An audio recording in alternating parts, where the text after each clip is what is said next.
galanni kee guddoo hojii kan keef haadha koo gumaacha kee deebisa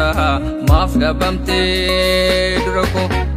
galanni kee guddoo hojii kan keef haadha koo gumaacha kee deebisa maaf dhabamtee dura koo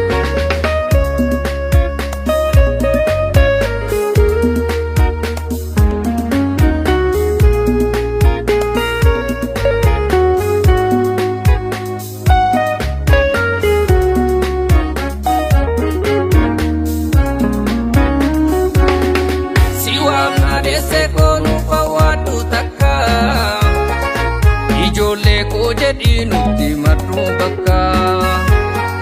yaadon ke hammate kademte kaata si dabne mada kof mani malata ato fi gadisa simbutu adoni godani sajerut ayo ado fi dabune ato fi gadisa adone godani sajirut teseko hado feda bune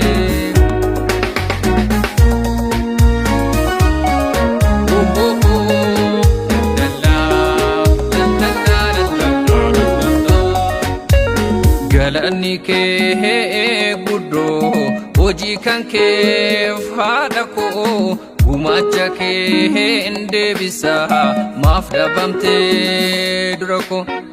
galanni kee guddoo hojii kan keef haadha koo gumaacha kee deebisa maaf dhabamtee dura koo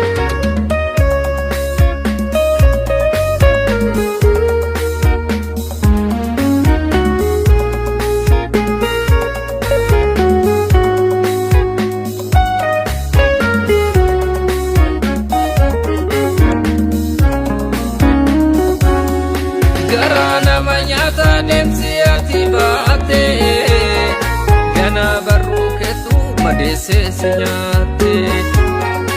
arjumma ke hedu infektu namami raganu labdachi dabalate sami umnanna be harme yo atinam jirtu gajana sifta insila karri singwarantu umnanna be harme yo atinam jirtu gajana sifta insila karri singwarantu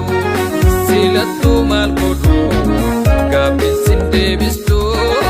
rabbi bakka jirtut ayyuko nesifa jannatu silatu malkodu gabin sindebistu rabbi bakka jirtut deseko nesifa jannatu